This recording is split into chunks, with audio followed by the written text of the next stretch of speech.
शाटिका एक most common बीमारी है जो शदीद कमर दर्द और टांगों में दर्द की वजह बनती है। डॉक्टर इरफान काइंडली हमारे नाजरीन को बताएं कि शाटिका क्या है और ये क्यों होती है। देखिए, शाटिका एक आम बीमारी है और अगर ये देखा जाए तो अगर 99% शाटिका जो है काबिल इलाज। शाटिका आने की वजह वो प्रोलॉन्ग सिटिंग्स है, बैड पोस्चर में बैठे रहते हैं। और जब इतना ज़्यादा हम अपने पेशेंट कहते हैं कि पाँव अब तक खींचो, घुटना नीचे दबाओ और टांग को बिल्कुल सीधे, हम ये कहते हैं आप सिंपल इसको उठाओ, सर उठाओ, कंधे उठाओ और फिर लगता है कि हमने जब उनके पाँव खींचा, टांग को सीधा ऊपर उठाया और लेफ्ट लेग में पेन रही, हमें कोई परेशानी नहीं। हमें पता है ये। अस्सलाम वालेकुम, मेरा नाम डॉक्टर अरूज है और पेन रिलीफ सीरीज़ के एपिसोड नंबर 2 में हम आपको वेलकम करते हैं।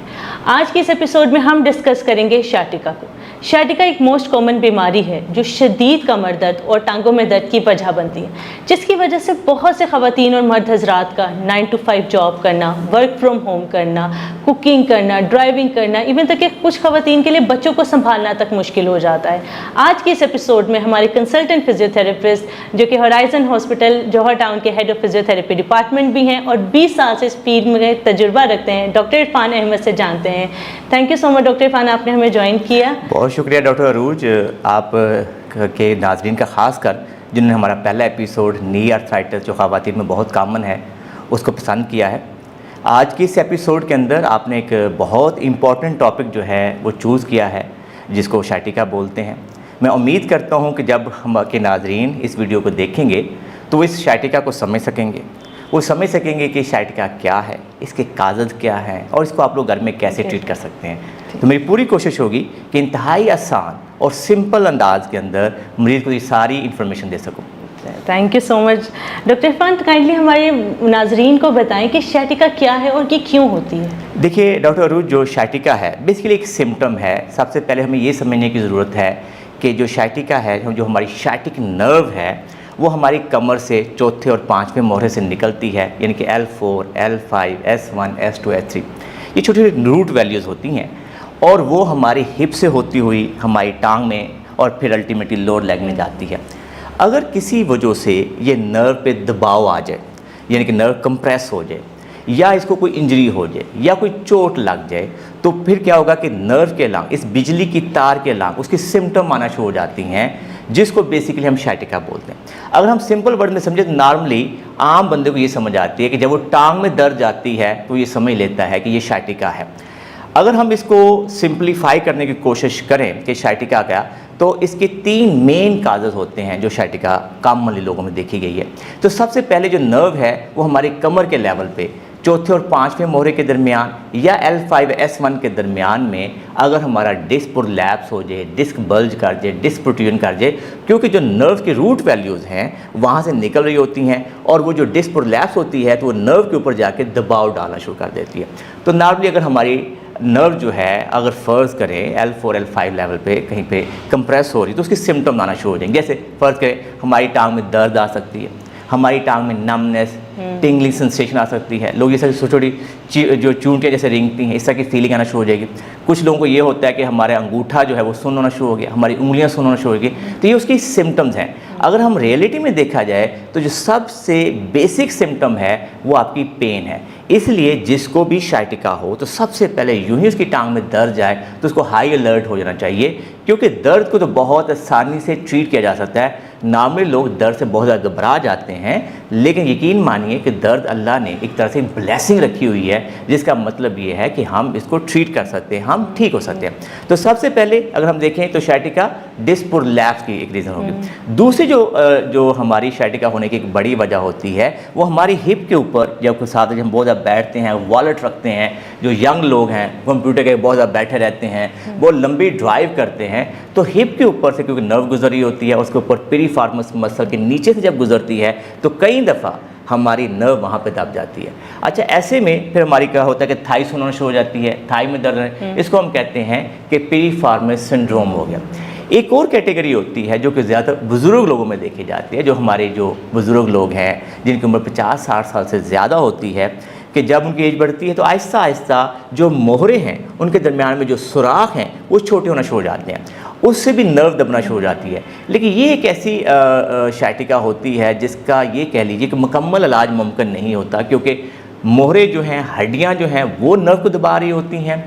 इसको जो कंडीशन को बेसिकली मेडिकल में तो हम स्पाइनल स्टीनोसिस बोलते हैं। लेकिन हम ये कोशिश करेंगे कि ये तीनों जो कंडीशन हम डिस्कस करें sciatica की, जो बड़ी कॉमन है, लोग इससे बहुत परेशान होते हैं, हमारी इस वीडियो देखने के बाद उनको इसकी अच्छे तरीके से समझ भी आ जाएगी और वो घर पे इसको आसानी से ट्रीट भी कर लेंगे। थैंक यू सो मच, ये बहुत डिटेल आंसर है। मुझे यकीन है कि हमारे नाजरीन के लिए बहुत फ़ायदेमंद साबित होगा। आपने एक बड़ी प्यारी बात की कि दर्द एक ब्लेसिंग है। तो काइंडली दर्द आज की यंग जनरेशन में बहुत देखा जा रहा है और इसमें स्पेशली मेल्स में इसकी रेशियो बहुत ज़्यादा है, तो इसकी क्या वजह है? आप बिल्कुल सही कह रही हैं। अगर आप इसको एलेबोरेट करें तो दुनिया की 80% पॉपुलेशन ज़िंदगी में कभी ना कभी कमर दर्द के साथ होती है। अच्छा, यहाँ से जो साइन है वो बड़ा मज़े का है। अगर जिसको कमर दर्द एक दफ़ा आ जाए और वो अक्लमंद आदमी हो और वो कहे जी हूँ मैं दोबारा इस कमर दर्द को नहीं आने देना, तो बिलीव मी फिर वो sciatica से भी बच सकता है।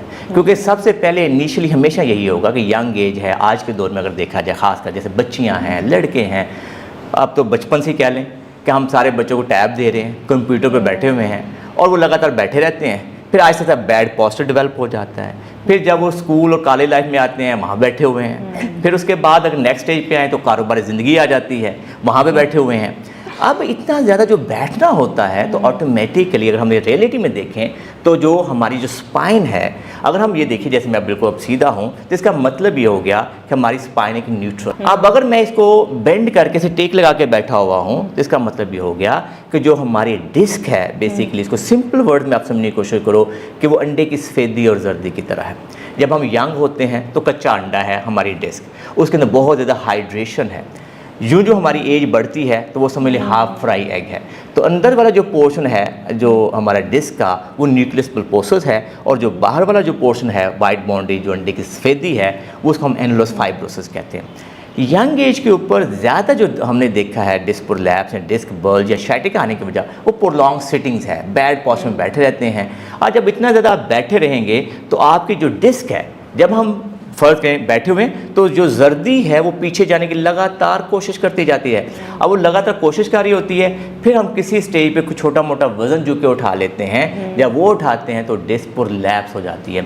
तो मेरे नज़दीक जो सबसे कॉमन sciatica दुनिया में देखी गई है वो 30 और 40 साल के दरमियान में है, और मेल इससे ज़्यादा सफ़र होते हैं। मेल को ये ज़्यादा होता है क्योंकि उनकी डिमांड ज़्यादा है। जो कि कोई वज़न उठा लो, घर के अंदर पानी की बोतल उठा कर रख रहे हैं, अगर सुबह सो के उठे हैं से सारी कोई चीज़ उठा लें।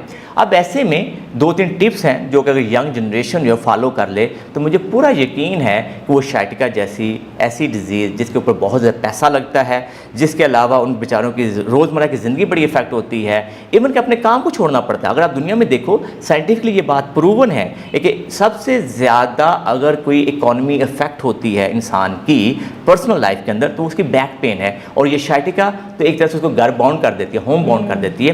तो बस 3-4 बेसिक टिप्स हैं, अगर ये आपकी यंग जनरेशन फॉलो करेगी तो मैं पूरे यकीन से कह सकता हूँ कि वो हमेशा के लिए ठीक रहेगी। सबसे पहले नंबर 1 मैसेज कि जिदी कंड ठीक है उसका सब कुछ ठीक है, बड़ी मशहूर कहावत है। अब हम कभी बचपन में हम इसमें ये क्या चीज़ है, लेकिन हम जब देखें तो हमारा कंधों से लेके बैक तक हमारा सारा बहुत बड़ा बॉडी का एरिया क्या है, स्पाइन है। अगर हम इसका ख्याल नहीं रखेंगे, बैक की हेल्थ का ख्याल नहीं रखेंगे तो क्या होगा, ऑटोमेटिकली हमको दर्द आ जाएगी, तो उससे निकलना मुश्किल हो जाएगा। तो सबसे पहला मैसेज कि हमने अपनी बैक हेल्थ का ख्याल रखना है। अब बैक हेल्थ का कैसे ख्याल रखना है, सबसे पहले सिटिंग किसी सूरत में ज़िंदगी का असूल बना लें कि मैंने 20-30 मिनट से ज़्यादा एट ए स्ट्रेच अननेसेसरी नहीं बैठना। नंबर 2, जब भी बैठना है तो मैंने कोशिश करना है कि गुड पोस्चर में बैठना है। ठीक है, आपको थक गए फिर आप बैड पोस्चर में जा सकते हैं, लेजी पोस्चर में जा सकते हैं, लेकिन गुड। नंबर 3 टिप, जब भी आप कोशिश करें सुबह सो के उठते हैं तो फ़ौरन कोई हैवी चीज़ ना उठा लें। जैसे फ़र्क के सुबह उठे उठते सारे अपने पानी की बोतल उठाने लगे, साथ ही कमर में चुक पड़ गई, साथ sciatica होगी, साथ कमर दर्द होगी, तो उससे बचने की कोशिश करें। सेकंड, कोशिश करें जब आप ड्राइव करते हैं तो ड्राइव के अंदर असूल बना लें कि आपने 20 मिनट 30 मिनट की ड्राइव कर ली, 45, उसके बाद निकल के 5 मिनट की वॉक कर लें। उससे क्या फ़ायदा होगा कि आपकी स्पाइन न्यूट्रल हो जाएगी और आपकी जो डिस्क के ऊपर प्रेशर हो रहा था वो न्यूट्रलाइज आप कर देंगे। फिर लास्ट जो टिप है कि जो लोग लंबी ड्राइव करते हैं, लंबी ट्रैवल करते हैं, उनके लिए टिप है कि जब भी आप फॉर के 2 घंटे 3 3 घंटे की ड्राइव करके गए हैं तो गाड़ी की डिक्की में से फ़ौरन सामान बाहर ना निकालें, क्योंकि उसमें हमें झुकना पड़ता है, हमारी जो डिस्क है वो काफ़ी वीक पोजीशन पे खड़ी होती है, तो वहाँ से हमें फिर डर ये होता है कि डिस्क प्रोलैप्स, डिस्क प्रोट्रूजन होगी। तो ये 4-5 बेसिक टिप्स आपकी यंग जनरेशन अगर ये फॉलो करेगी तो हमेशा के लिए उनकी बैक फिट रह सकती है। इसी तरह जिम करने वालों में भी बहुत ज़्यादा कॉमन शाटिका के सिम्टम्स देखे जाते हैं। ये यंग जनरेशन क्या ऐसी जिम में गलती करती है जिसकी वजह से इनकी शाटिका बहुत जल्दी आ जाती है इनमें?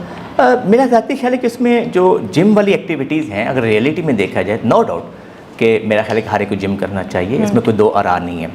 लेकिन जिम में अगर हम देखें तो ज़्यादातर चीज़ें क्या हैं, वेट ट्रेनिंग है, वेट लिफ्टिंग है, और जिम के अंदर हमें अगर हम गलत टेक्निक के साथ कोई वेट उठाएं और या हाई रिस्क की एक्सरसाइजेज करें तो वहाँ पे डिस्क प्रोलैप्स या डिस्क प्रोट्रूजन होने के चांसेस ज़्यादा है। जैसे मेरे पास यूजुअली जो क्लाइंट आते हैं वो कहते हैं सुबह उठा था, मैं जिम गया था, तो वहाँ से मैंने जब वज़न उठाया तो मेरी कमर में दर्द हुई और मेरी टांग में दर्द आना शुरू हो गया, जिसको हम शाटिका बोल रहे हैं। तो ये देखिए सबसे पहले कि एक टेक्निक को फॉलो करें कि हमें कोई भी चीज़ जब करते हैं तो पहले सेफ्टी मेजर्स लेते हैं। तो जो लोग जिम करने वाले हैं सबसे पहले तो जिम को पूरा समझें कि जिम एक फिटनेस प्रोग्राम है, लेकिन side by side high risky है। हाई रिस्की में 3-4 एक्सरसाइजेज मैं हमेशा अपने क्लाइंट से कहता हूँ कि झुक के जो वज़न उठाना होता है जिम के अंदर बड़ा केयरफुल रहें। सबसे ज़्यादा जो डेड लिफ्ट करते हैं लोग, नीचे झुक के वज़न उठाते हैं, is wonderful exercise for back strengthening, लेकिन साइड बाय साइड दुनिया की सबसे रिस्की एक्सरसाइज भी है। उसके अंदर अक्सर देखा गया है कि लोगों को डिस्क प्रोलैप्स होता है। अगर यूट्यूब चैनल पे भी जाएं तो लोग देखते हैं कि वो बड़ा हैवी सा वेट उठाने लगता है, साथ ही बेचारे की कमर लुढ़क जाती है। तो ये ध्यान रखिए कि जो जिम है उसके अंदर हमने सबसे पहले सेफ्टी मेजर्स को लेना है। प्रॉपर वार्म अप करें, रूटीन से सीखें, सही टेक्निक सीखें, जिस मसल की एक्सरसाइज कर रहे हैं उस मसल को फोकस करें। जो बैक एक्सरसाइजेज हैं उसके बारे में साइंटिफिक रूल है कि 1 से 2 घंटा कम से कम सुबह उठ के वॉक शॉक होनी चाहिए, बॉडी वार्म अप होनी चाहिए, तब आप लो बैक की स्ट्रेंथ एक्सरसाइज करेंगे। तो अगर छोटे छोटे टिप्स को फॉलो करेंगे तो जो लोग जिम करते हैं वो दे एंजॉय अ लॉट, वो अपनी फिटनेस को नेक्स्ट लेवल पे लेके जा सकते हैं और अपनी डेड लिफ्ट क्या हर चीज़ कर सकते हैं, लेकिन हमेशा ग्रेजुअल प्रोग्रेशन पे जाएं। मैं उम्मीद करता हूँ कि जो आपके व्यूअर्स इस वीडियो को देख रहे हैं वो जिम से घबराएंगे नहीं, डरेंगे नहीं कि भाई जिम जाने से डिस्क प्रोलैप्स हो जाता है, जिम जाने से शाटिका हो जाती है। ऐसा नहीं है। बात यह है कि हमें सही समझेंगे तो इवन की शाटिका की एक बड़ी रीज़न तो देखो गाड़ी में जो लंबी ट्रैवल करते हैं उनमें भी हो जाती है। तो इसका मतलब ये कि वो मकसद ट्रैवल करना नहीं है, उसका रिस्क नहीं है, मकसद ये कि गलत टेक्निक से करने का है। सर अगर इसी से बहुत प्यारी एक बात तो आती है कि अब मतलब सारी स्टोरी तो लाइफस्टाइल की है, तो आपने अगर अपना लाइफस्टाइल मैनेज करोगे, आपकी दर्द ठीक है, नहीं करोगे तो ख़राब हो जाएगा। तो काइंडली हमारे व्यूवर्स को बताएं जिनको शाटिका डायग्नोस हो चुकी है तो वो अपना लाइफस्टाइल कैसे मैनेज करें, लाइक सोते वक्त किस पोस्चर में सोएं, मैट्रेस कैसा इस्तेमाल करें, कितने देर उठें बैठें कि उनकी ये दर्द रहे भी और उनको ज़िंदगी भी चलती रहे। क्यों डॉक्टर साहबा क्यों चाहते हैं दर्द रहे? हमारा मकसद तो लोगों की दर्द ख़त्म करना है। हमारा मकसद ये है कि ऐसे सिंपल टिप्स दें कि सबसे पहले कि शाटिका एक आम बीमारी है और अगर ये देखा जाए तो अगर 99% शाटिका जो है काबिल इलाज है। लोग अक्सर ये घबरा जाते हैं कि मेरी डिस्क प्रोलैप्स हो गई हूँ तो मैं कभी ठीक नहीं हो सकता। कई दफ़ा हमारे डॉक्टर्स हजरात भी पेशेंट को डराने वाली बातें कर देते हैं कि जी थोड़ी MRI ते डिस्क प्रोलैप्स हो गया, तुम हुण जो एहतियात करो। एहतियात का दामन ऑब्वियसली हमारा बनता है, लेकिन हमारा मकसद क्या है कि गोल ओरिएंटेड रिहेबिलिटेशन हो। हमें अपने टारगेट सेट करने होने होते हैं कि जब हम ठीक हो रहे हैं कि 4 से 6 हफ्तों में हम इतना ठीक हो जाएं, 6 हफ्तों से लेकर 3 माह में इतना ठीक हो जाए। मैं कई दफ़ा अपने मरीज़ों को समझाने के लिए ये बात करता हूँ, देखो यार कि जो रग्बी खेलते हैं, जो लोग हार्स राइडिंग करते हैं, जो लोग अमेरिकन फुटबॉल खेलते हैं, कभी आपने देखा है कि वो लोगों की, हमने ये देखा है कि फ्रैक्चर हो जाते हैं वर्टिब्रास, हड्डियाँ टूट जाती हैं और फिर दोबारा से घोड़े पे चढ़े होते हैं। तो हमारा क्या मसला हो गया यार, आपने सिर्फ थोड़ा वजन उठा लिया, डिस्क बल्ज हो गया, डिस्क प्रोट्रूजन, मैं वापस नहीं आना, सारी ज़िंदगी कमर दर्द के साथ रहना, काम छोड़ देते हैं करना। ये कोई साइंस इसके पीछे नहीं है। हमें सबसे पहले ये कॉन्फिडेंस लाना है कि हर चीज़ का इलाज होता है, लेकिन इलाज का एक पैटर्न है। अगर हम उस इलाज को सही तरीके से फॉलो करेंगे तो खैर फिर से हम 100% ठीक हो जाते हैं। अच्छा अब आती है जो लाइफस्टाइल है, तो सबसे पहले हमें पता होना चाहिए कि जो डिस्क है ये इसके लिए सबसे जो बुरी चीज़ है वो सिटिंग है, इसके लिए सबसे बुरी चीज़ फॉरवर्ड बेंडिंग है, इसके लिए सबसे बुरी चीज़ ट्विस्टिंग है। तो हमें 3 चीज़ें, जब भी किसी को हमें शाइटिका डायग्नोज हो जाए तो 3 चीज़ों के बारे में हमें पता होना चाहिए कि हमने इसका बड़ा ख्याल रखना है कि हमें जब तक हम मुकम्मल ठीक ना हो जाए हम 3 चीज़ों को अवॉइड करें।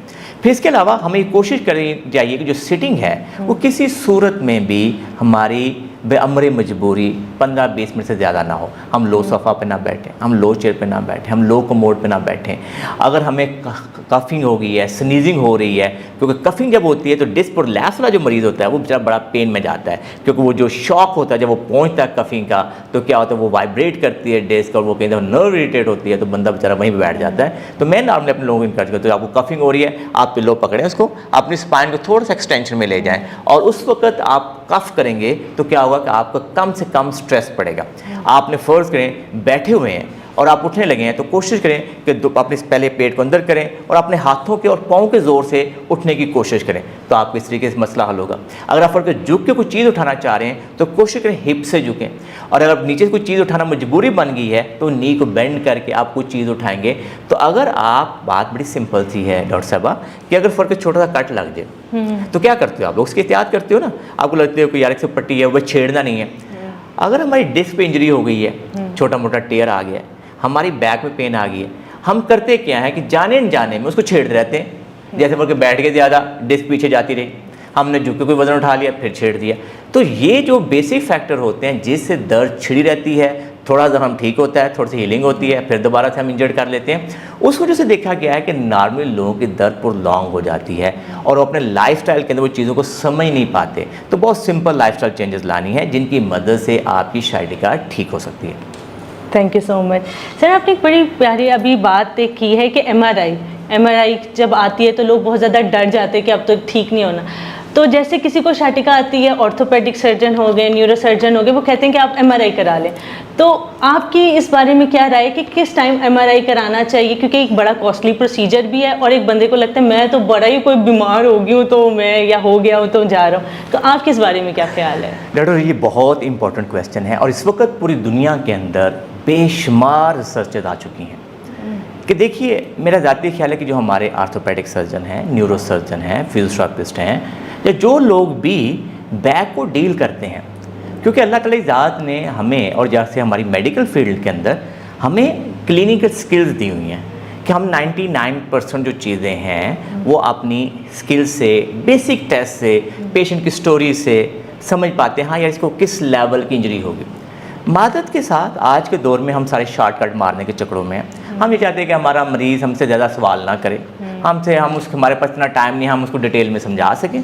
हम शॉर्टकट मारते ताकि एमआरआई आएगी तो मरीज़ को समझ आ जाएगी। मेरे नज़दीक अगर दुनिया में कहा जाता है कि 80% लोगों की जब भी एमआरआई करवाई जाती है वो लोग बेचारे पहले से ज़्यादा ख़राब हालत में चले जाते हैं, पहले से ज़्यादा कंफ्यूज हो जाते हैं, ख़राब हालत में कंफ्यूज हो जाते हैं और उनको समझ नहीं आ रही होती कि अब उन्हें कब ठीक होना है कि नहीं। क्योंकि जो एमआरआई है वो आपके अंदर की हर एक स्ट्रक्चर को दिखा देता है और मरीज़ परेशान होना शुरू हो जाता है कि पता नहीं अंदर से क्या निकल आएगा जिससे मेरा मसला है। और छोटे मोटे डिस्क बल्ज यंग लोगों में हो ही जाते हैं, लेकिन वो थोड़ी सी भी एमआरआई में स्पाइन स्ट्रेट हो जाती है तो वो तो पेशेंट कहता है मेरी तो स्पाइन बिल्कुल ही ज़ाया। आप बिल्कुल सही कह रहे हैं, लेकिन नॉर्मली ये कि हम ये देखना है कि क्या वो जो एमआरआई की पिक्चर है क्या वो मैटर ऑफ कंसर्न भी है कि नहीं है। यूजली ना 80 से 90% जो एमआरआई दिखा रही होती है क्लिनिकल पिक्चर के अंदर उसकी कोई वैल्यू नहीं होती। तो मैं लोगों को, मेरे पास जब भी मरीज़ आता है तो मैं उनको हमेशा ये इनकरेज करता हूँ कि MRI should be a last option. Normally हम एमआरआई उस वक्त करवाएंगे जब हमें ये डाउट हो जाए कि आप नेचुरल वे से ठीक नहीं हो सकते, आप फिजियोथेरेपी से ठीक नहीं हो सकते, आप वर्जिशों से ठीक नहीं हो सकते और हमें डाउट है कि हम आपको सर्जरी की तरफ जाना पड़ जाएगा। यानी कि आप ये समझो अगर मेरे पास 100 मरीज़ आएगा तो शायद 98-99% को मैं किसी सूरत में एमआरआई एडवाइस नहीं करूँगा। ओनली 1 और 2% पेशेंट होंगे यहाँ पे मैं डाउट हो यार नहीं, it is a serious issue है, इस बेचारे की टांग सुन्न हो रही है, नम हो गई है, कमज़ोरी आ गई है, इसको यूरिन का मसला हो रहा है, इसका कोई ऐसा अल्लाह ना करे कोई ऐसी सीरियस कॉम्प्लिकेशन, फिर हम कहते हैं हम एमआरआई करवा लो। लेकिन सिंपल पेन के लिए इतनी जल्दी नहीं करनी चाहिए ताकि पेशेंट कंफ्यूज ना हो। चलिए, उम्मीद है हमारे व्यूअर्स के लिए बहुत फ़ायदेमंद साबित होगा। डॉक्टर इरफान, जब आपकी क्लिनिक में पेशेंट आता है तो आप उसे कैसे डायग्नोज करते हैं? वीडियो के हिस्से में हम इस बात को डिस्कस करेंगे कि जो शाइटिका का मरीज़ है उसको डायग्नोज कैसे किया जाता है। तो सबसे पहले तो अपने माइंड में रखें कि जो शाइटिका है वो नॉर्मली हमारी L4, L5, S1 जो S2 के दरमियान में से रूट वैल्यूज़ वो निकलती हैं और वो क्या करती हैं कि नर्व जो है जब यहाँ पे आके एक मोटी नर्व बन जाती है, वो हिप से होती हुई अपनी हैमस्ट्रिंग से गुजरती हुई दरमियान में से दो हिस्सों में डिवाइड होती है, एक पार्ट इसका आगे चला जाता है, एक पीछे चला जाता है। अब जब ये नर्व यहाँ पे दब जाए या हिप्स पे दब जाए तब हमें शाइटिका जो है वो आएगी। अब नॉर्मली जब पेशेंट आएगा हमारे पास, उसके पीछे स्टोरी होगी कि मैंने कोई झुक के वज़न उठा लिया है, मैं ज़्यादा देर बैठा रहा था, 2, 4, 5 साल से लगातार उसकी सिटिंग जॉब थी, कागज़ का टुकड़ा उठाने लगा, खांसी की, उसके बाद से मेरी कमर के अंदर, मेरी टांग के अंदर शदीद दर्द है, या हो सकता है वो ये कहे कि मेरी टांग में दर्द जा रही है, इसमें सुनपन है, ये नमनेस है। तो सबसे पहले तो हम उसका पैटर्न हमें समझना है कि जो दर्द है वो आपकी इस तरह से गुजरती है, हिप से होती हुई, थाई से होती है, टांग में जा सकती है, पाँव में जा सकती है, उंगलियाँ नम हो सकती हैं, आपका अंगूठा नम हो सकता है। तो इसके लिए 2-3 बहुत बेसिक टेस्ट हैं, अगर आप इसको अच्छे तरीके से समझ लेंगे तो आप घर के अंदर आसानी से शाइटिका को समझ सकते हैं। हम घर में कैसे डायग्नोज करें कि आया ये शाइटिका है भी कि नहीं। तो आप प्लीज़ सीधा होकर लेट जाइए। तो सबसे पहले जो बहुत बेसिक टेस्ट हम जो करते हैं जब मेरे पास मरीज़ आता है, जब वो लेटा हुआ होता है, तो मैं उसे कहता हूँ कि दोनों पाँव अपनी तरफ खींचो।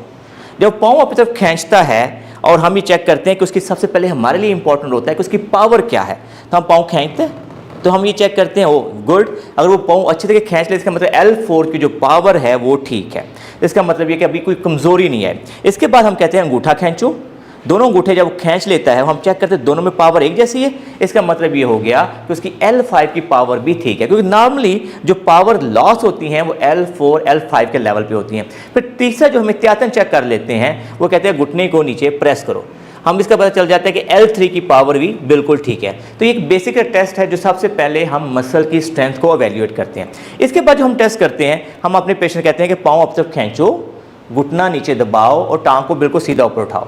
वो जब टांग को सीधा ऊपर उठाता है तो हार्डली 30 से 60 डिग्री के दरमियान जाएगा और वो कहेगा शदीद दर्द मेरी टांग के अंदर आ रही है। तो इसका मतलब ये हो गया जब वो टांग उठाता है इस तरह से, तो इसका मतलब कि मोर लाइकली उसको ट्रू शाइटिका है जो कि डिस्क प्रोलैप्स की वजह से आ रही है। अब इसके अंदर हम जब डिफरेंशिएट करते हैं कि ये डिस्क प्रोलैप्स की शाइटिका है या स्पाइनल स्टीनोसिस की शाइटिका है या बेसिकली पिरिफॉर्मिस की शाइटिका है, तो नॉर्मली इसके लिए बहुत सिंपल है कि मैं जब पेशेंट का कफिंग करता है या स्नीजिंग करता है उसे वॉलंटियरली, तो फिर अगर उसकी पिरिफॉर्मिस हिप के ऊपर मसल टाइट होगा तो फिर उसके क्या होगा कि दर्द टांग में नहीं आएगी। लेकिन अगर वो शाइटिका डिस्क प्रोलैप्स की वजह से है, मोरों के दरमियान जो डिस्क है वो बल्ज हुआ है, तो वो खांसी करेगा तो इससे उसकी टांग में दर्द जाना शुरू हो जाएगा। तो लिहाजा आप बहुत सिंपल आसानी से डिस्क प्रोलैप्स की शाइटिका और पिरिफॉर्मिस की शाइटिका को डिफरेंशिएट कर सकते हैं।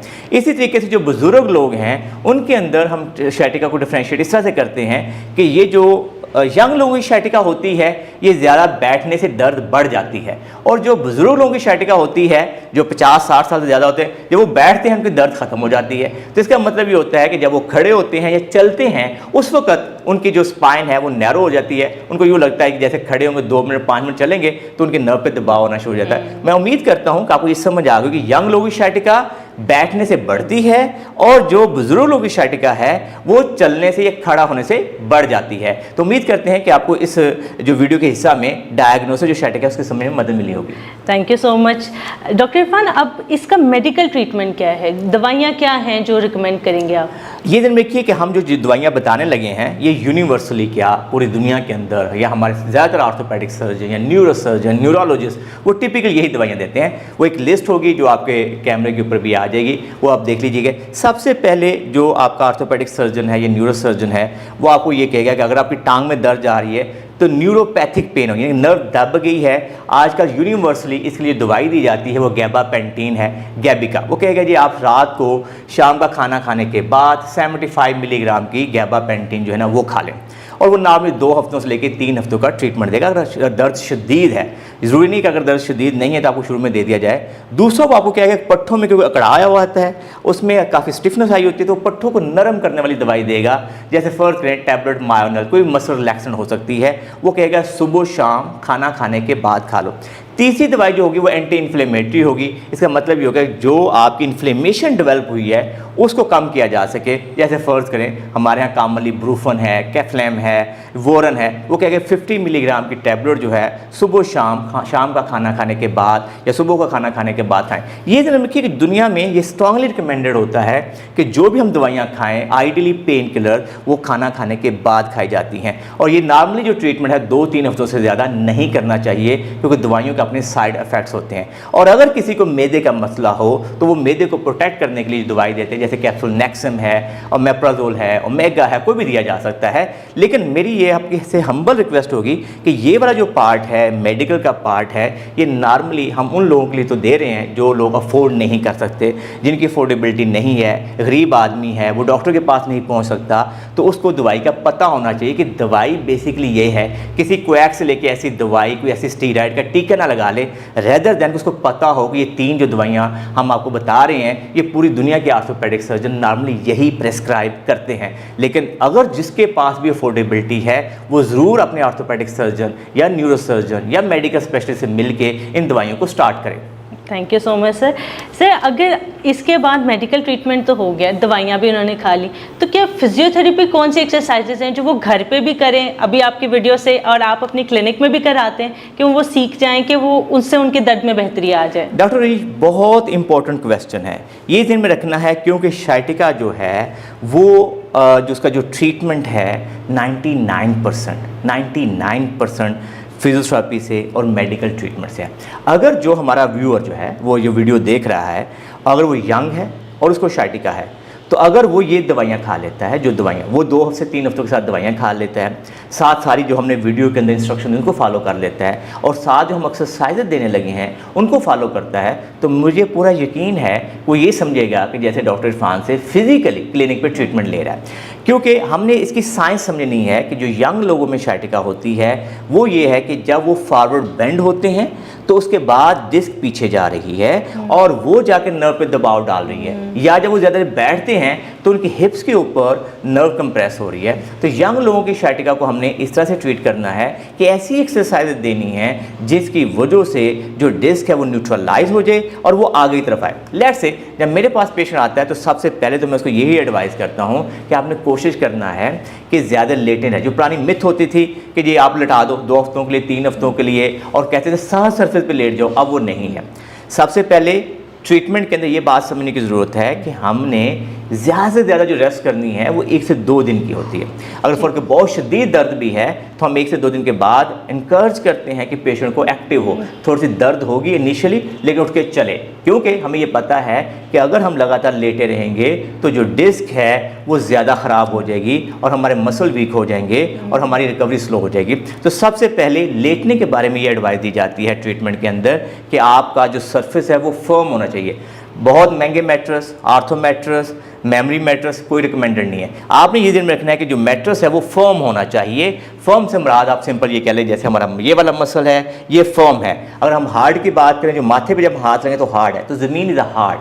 लिहाजा ज़मीनों पे सोने से बेहतर है कि आप अपना नया मैट्रेस बाय कर लें, जैसे मोल्टी फोम का या किसी भी कंपनी का, लेकिन नया हो, सस्ते वाला हो, वो बहुत महंगा लेने की ज़रूरत नहीं है, बट फर्म हो ताकि आपको करवट लेने में आसानी हो। सेकेंडली हम ये अपने पेशेंट को इनकरेज करते हैं कि आपने ये कोशिश करना है कि बैठना कम से कम है। जब आपको शाइटिका आ रही है, यंग लोगों की हम बात कर रहे हैं कि शाइटिका आ रही है, तो आपने बैठना कम से कम है। आप कोशिश करेंगे चल फिर के खा लें। आप घर के अंदर हैं, किचन में जाते हैं, थोड़ा खड़े होकर थोड़ा चलते फिरते खा लें, ताकि आपकी जो रिकवरी है, जो वूंड हीलिंग है, जो डिस्क प्रोलैप्स वो बेहतर हो जाए। अब आपके सामने हम वो वाली एक्सरसाइजेज इंकरेज करते हैं जो मैं अपने पेशेंट को इंकरेज करता हूँ। सबसे पहले मैं अपने पेशेंट कहता हूँ कि हर आधे घंटे 45 मिनट के बाद 5 मिनट की वो वॉक करें। ठीक है, कोशिश करें आहिस्ता आहिस्ता आहिस्ता वॉक करें, चाहे वो बेल्ट लगा ले इनिशियल स्टेजेस के अंदर। फिर सेकंड, जब उसने वॉक कर ली, अब उसकी दर्द में कुछ बेहतरी आ गई है, तो फिर सिंपल खड़ा हो और आहिस्ता से अपना सर और अपने कंधों को पीछे लेके जाने की कोशिश करें। तो मकसद अगेन क्या है कि हमारी जो डिस्क है वो फ्रंट की तरफ आए और वो न्यूट्रलाइज हो, नर्व के ऊपर प्रेशर खत्म हो। ये आपको हम कहते हैं कि आपने सिंपल 10/2 रेपिटेशन के साथ दिन में 4 से 5 दफ़ा कर लें, जिससे उनको काफ़ी फ़ायदा होता है। इसके बाद मैं अपने पेशेंट कहता हूँ आप उल्टा लेट जाइए प्लीज़। आप सबसे पहला ये काम बिल्कुल उल्टा लेटेंगे, आराम से रिलैक्स, अपनी बॉडी बिल्कुल ढीला छोड़ दीजिए प्लीज़, रिलैक्स लेटिए। सबसे पहला काम ये करें कि आप बिल्कुल उल्टा लेट जाएं, रिलैक्स अपनी पोजीशन के अंदर। अगर आपको ये लगता है कि जब आप उल्टा लेटे हैं और आपकी जो दर्द टांग में जा रही थी, आप 1 मिनट लेटे हैं, 2 मिनट लेटे हैं, तो अब जो टांग में दर्द जा रही थी वो आहिस्ता सा क्या होगा, पहले पिंडली में थी, वो क्या होगा, थाई में आएगी, फिर अल्टीमेटली वो आपकी बैक तरफ मूव कर रही होगी। इसका मतलब इज अ गुड साइन। इसको मेडिकल में कहते हैं सेंट्रलाइजेशन। हम कोई भी काम करें तो हमारी दर्द जो है वो हमारी कमर की तरफ आ रही है, तो इसका गुड साइन है कि अब वो दर्द में कमी आएगी। फिर हम अपने पेशेंट कहते हैं अगर आपने इनिशियली ये आपको पोजीशन टॉलरेट करने के काबिल हो गए हैं, तो फिर आप क्या करेंगे, नंबर 2, आप दोनों हाथ यहाँ पे रखिए, दोनों हाथ यहाँ पे रखिए और अपने बैक मसल को यूज़ नहीं करना। हमने सिर्फ और सिर्फ अपनी बैक की मोबिलाइजेशन करनी है। हम कहते हैं आप सर उठाइए, कंधा उठाइए और पूरा वेट अपने हाथों से उठाना है। आराम से सर उठाना है, इस तरह से कंधे उठाने हैं और आपकी स्पाइन जो है अगेन एक्सटेंडेड होगी। तो आपकी जाके जो डिस्क है वो फ्रंट की तरफ जाएगी। हम कहते हैं 2 से 3 सेकंड के लिए, 5 सेकंड के लिए इस पोजीशन को रखो और फिर आराम से वापस ले जाओ।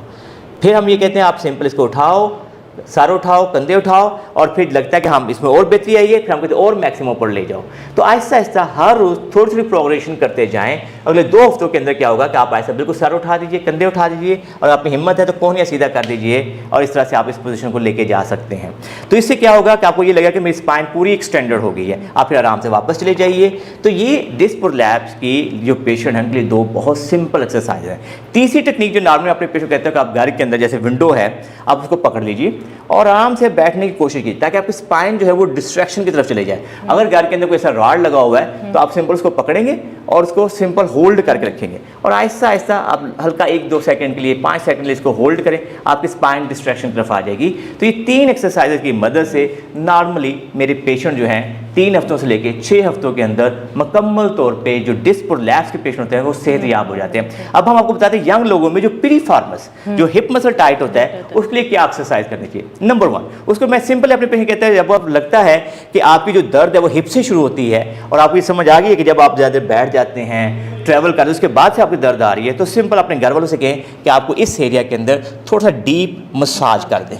तो ये पिरिफॉर्मस के लिए दर्द जो है ना वो बहुत हेल्पफुल होती है, जो हिप मसल टाइट होने के वाली यंग लोगों में शाइटिका होती है। इसके बाद अपनी टांग को यूँ पकड़ें और वो थोड़ा सा आपको बाहर की तरफ सिंपली रोटेट कर दें और 5 से 6 सेकंड का होल्ड करें, 10 से 12 रेपिटेशन ये करें। तो उससे आपके पिरिफॉर्मस मसल के अंदर स्ट्रेच आता है और उसमें काफ़ी रिकवरी हो जाती है। एक और बहुत सिंपल चीज़ है, सीधा होकर लेटिए प्लीज़।